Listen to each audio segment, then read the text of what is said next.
Game over. Ready. Fight. ആരെയും വേദനിപ്പിക്കണമെന്ന് ഉദ്ദേശിച്ചിട്ടില്ല. അല്ലെങ്കിൽ തന്നെ ഒരു ഊറും കാണിക്കുന്ന വേദനയില്ലേ അധികം സഹിച്ചാന്തരം നഷ്ടപ്പെട്ടെന്നാണെങ്കിൽ വെറും ഒരു തുള്ളിച്ചോര ഒരു തുള്ളിയൊന്നുമില്ല. തുള്ളിയൊക്കെയാണ് നഷ്ടപ്പെടുന്നു. തുള്ളിച്ചോര വെച്ച് നിങ്ങൾ എന്തിനു കാണിക്കാനാണ്? വളരെ നമുക്ക് കപ്പയും മീൻകറിയൊന്നും തിന്നാൻ പറ്റൂല, പൊറോട്ട ബീഫും ഒന്നും തിന്നാൻ നമുക്ക് ദഹിക്കൂല. നമുക്ക് ആദ്യം ദഹിക്കുന്നത് ചോരയാണ്, അതുകൊണ്ടാണ് അത് കുടിക്കേണ്ടി വരുന്നത്. മനസ്സിലാക്കണം. വേറെ ഏതൊരു ജീവിയെ കൊല്ലുന്നതിന് മുമ്പ് നിങ്ങൾ ഒന്ന് ആലോചിക്കും, കൊല്ലണോ ഒരു ജീവനല്ലേ എന്നൊരു ആലോചിക്കും. നമ്മുടെ കാര്യത്തിൽ മാത്രം അതൊന്നുമില്ല.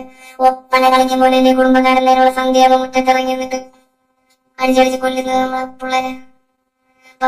എന്നിട്ട് നമ്മളെ കൊല്ലാൻ വേണ്ടി മാത്രം ഒരു പ്രത്യേക ടെന്നീസ് ബാറ്റും ഡിസൈൻ ചെയ്ത് നീക്കുക. പാമ്പിനെ വിഷമിത്ത പാമ്പിനെ കൊല്ലാൻ പോലും ഒരു യന്ത്രം ഇവരെ ഉണ്ടാക്കിയിട്ട് നമ്മളെ കൊല്ലാൻ ഉണ്ടാക്കി. പിന്നെ പാമ്പ് വീട്ടിൽ കയറിയാലും ആദ്യത്തെയെന്നും പറഞ്ഞ് അതിനെ ഒന്നും വേറെ മനസ്സ് വിഷമിപ്പിക്കാതെ എവിടെയും കൊണ്ട് തുറന്നുള്ളൂ. നമ്മളെ കാര്യത്തിൽ എന്തുകൊണ്ട് അങ്ങനെ ചെയ്തു? നമ്മളെ കാണുമ്പോൾ നിനക്ക് പിടിച്ചിട്ട് ഒരു ഡപ്പിടാത്ത അടച്ചിട്ട് വല്ല പോത്തിനെ വളർത്തുന്നിടത്ത് ഉണ്ടാക്കിയാൽ നമ്മൾ അതിന്റെ ചോരയെ കുറിച്ച് അവിടെ കിടക്കൂലേ?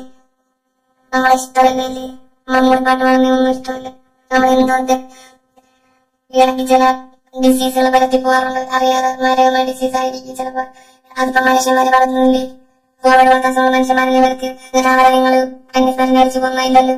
കണ്ണിന് ചോര നീ കുടിക്കാനല്ല, അല്ല